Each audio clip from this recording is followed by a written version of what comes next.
this question, there is a block of mass 10 kg which is lying on a horizontal surface, and there is a friction also. Mu s is given as 0.3 and mu k is given as 0.1. What is the minimum value of the force which should be applied so that it is set into motion? And this force is a horizontal force parallel to this horizontal surface. What is the minimum value of force which should be applied?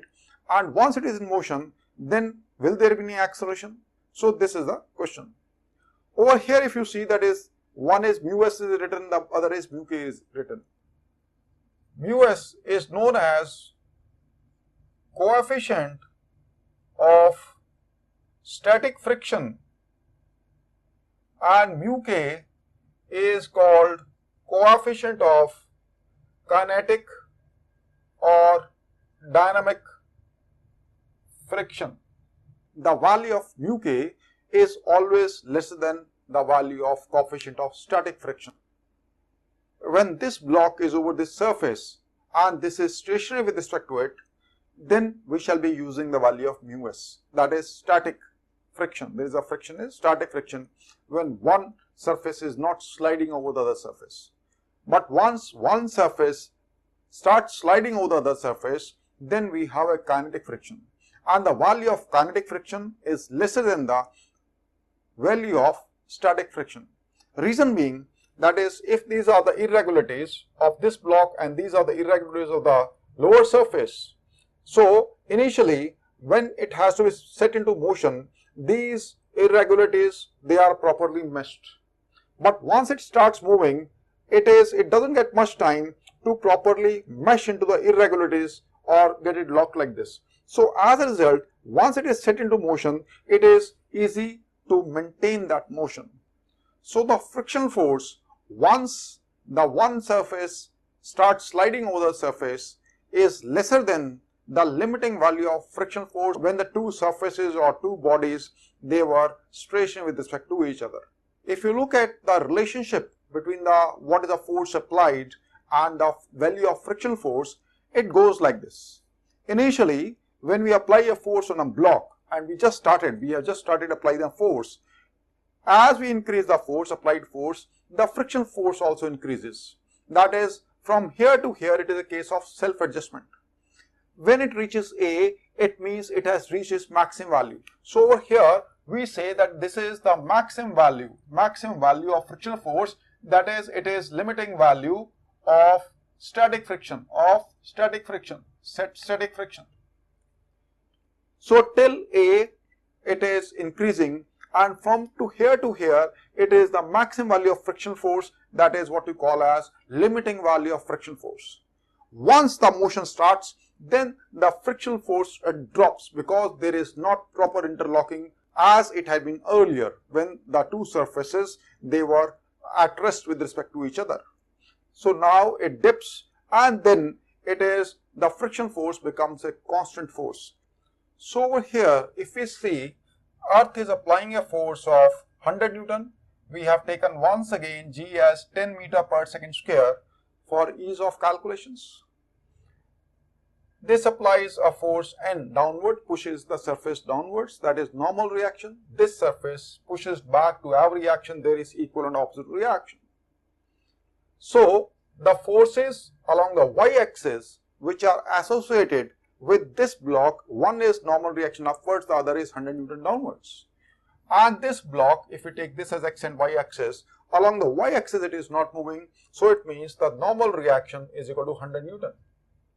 Also we see, if we have to talk about the friction force, once this force is applied, irregularities, they are like this.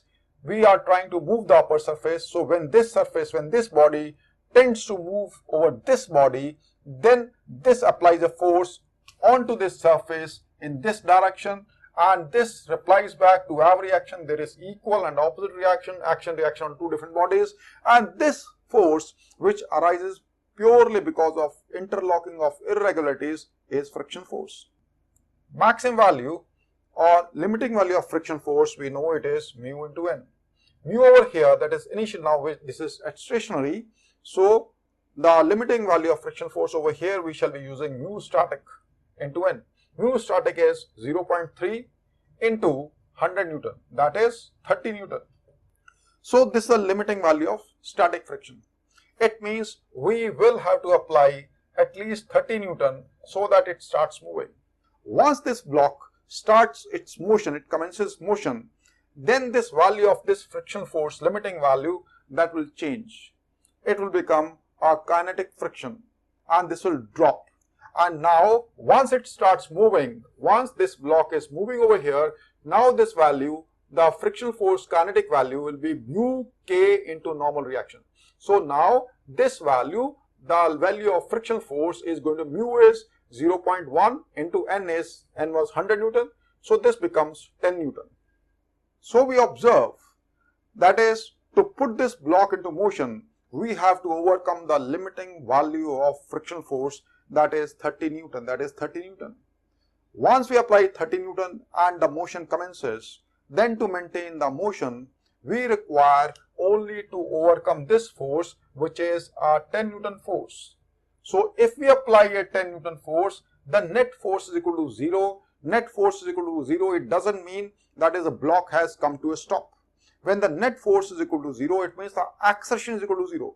When the acceleration is equal to 0, it means the rate of change of velocity is equal to 0. It means whatsoever the velocity will be, whether if it is stationary at that moment, it will remain stationary. If it is moving, it will continue to move with a constant velocity. The only thing is that it should not be accelerating. So once we have put it into motion and then we are applying a force of 10 Newton, this is also 10 Newton. As a result, the net force onto this is equal to 0. As a result, the net acceleration of this block is equal to 0. So this will be moving with a constant velocity. But if we keep on applying the same force, that is 30 Newton we keep on applying the 30 Newton force, then what we see is this is 30 Newton, but the friction force, it has dropped to 10 Newton now, mu k into n, mu kinetic into n, coefficient of kinetic friction or coefficient of dynamic friction. As a result, there is a net force 30 minus 10, that is the net force onto the block right now is equal to mass into acceleration. So this is 20 is equal to 10 into a is equal to 2 meter per second square. This will be accelerating with this value in this direction. So once we put it into motion and keep on applying the same force, this body will be accelerating. If we wish to maintain a velocity, constant velocity, then we can drop this force to 10 Newton to maintain that velocity.